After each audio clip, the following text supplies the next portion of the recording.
So ayun nga guys, sobrang nakakangawit no.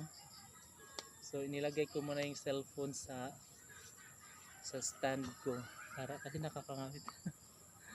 Worry po yan. And then guys, tomorrow pohon ay flight na namin papuntang Maynila no.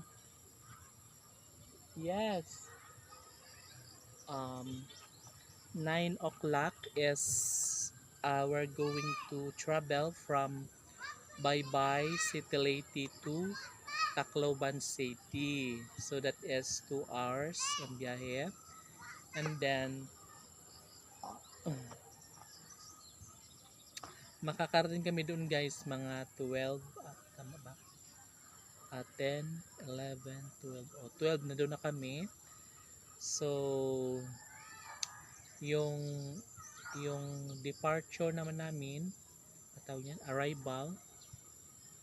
yung arrival namin is sa eroplano na Tacloban to Manila is 1:55 until 2:30 I think.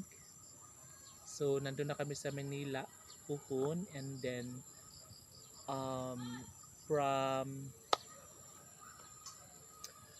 from airport to hotel, so at least 4 PM nasa hotel na kami, and then check in.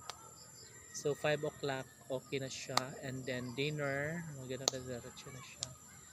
So ayun nga guys, oh my god. Kasi guys, attend kami ng National Congress 2026 doon sa my World Trade Center. So see you mga kaibigan. And then, hi Dong. Si Dodong ni. Naulian na ako, baby boy. Hello, naulian. Kung ato na ba alcohol dong no? Para maayo na dong no. So ayun guys, and then by 15, tama pa? 14 bukas no, then by 15, yun, meron kaming gala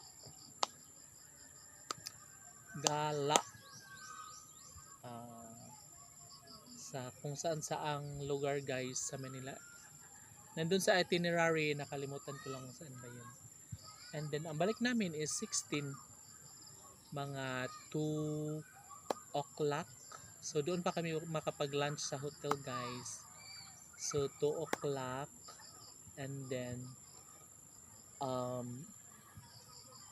basta ang dating namin dito guys is nasa 5 o'clock na ng hapon. And then Tacloban to Baybay dito sa amin is mga 7 o'clock, nandito na kami sa bahay. Diba, ganun lang siya.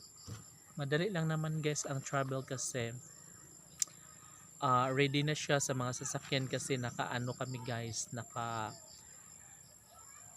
travel agency, yung ganun ba, yung may pipick up na, may maghatid na, yung ganun eksena. So madali lang yun. Charis. See you in my next video.